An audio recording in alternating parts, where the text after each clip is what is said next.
Well, we're here again with David Kidder, the interview subject for Fastest Learner Wins. So, David, I've noticed that, with companies and their marketing pretty much frozen, as it's starting to trickle back, there's a lot of focus on how companies can help.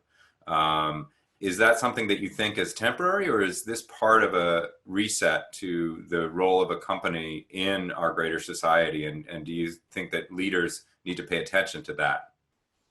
Well, we talk a lot about the shift from a TAM to TAP mindset, from a total addressable marketplace view of the world where dollars and budgets live, to a total addressable problem, or a customer problem or need in the world. And I think that there's no time that I've ever been part of this more important than to make that mind shift, mostly because you have to lead with empathy in this moment. You have to really go all in on the need to solve for this. In this case, whoever cares the most wins, especially when all the cards get thrown up in the air like they are right now and the new needs will settle in the world.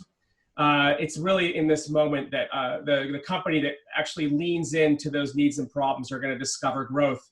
Those who pursue share or are opportunistic about it will end up on the losing side of this moment in history.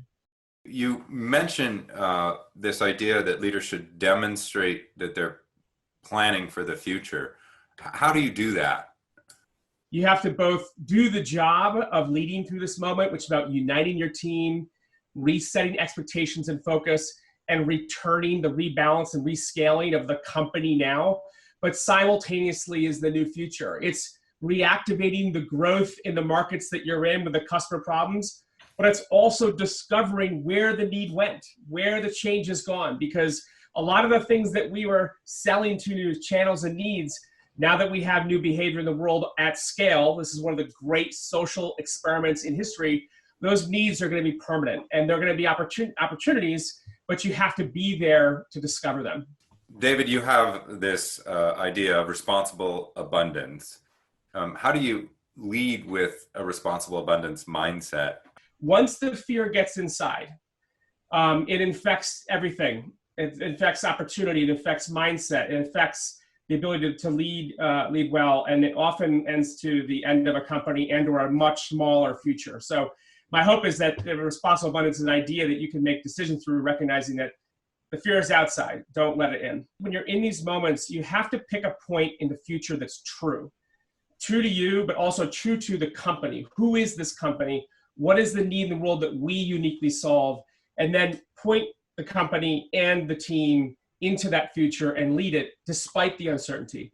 And you have to make responsible decisions, but if you believe in your conviction in what you do and the value you bring, that can never lead you astray. And that's what that means to do in the decisions for the short term and balance it with the long-term outcome you're trying to accomplish together. What other advice do you have in these difficult times for leaders?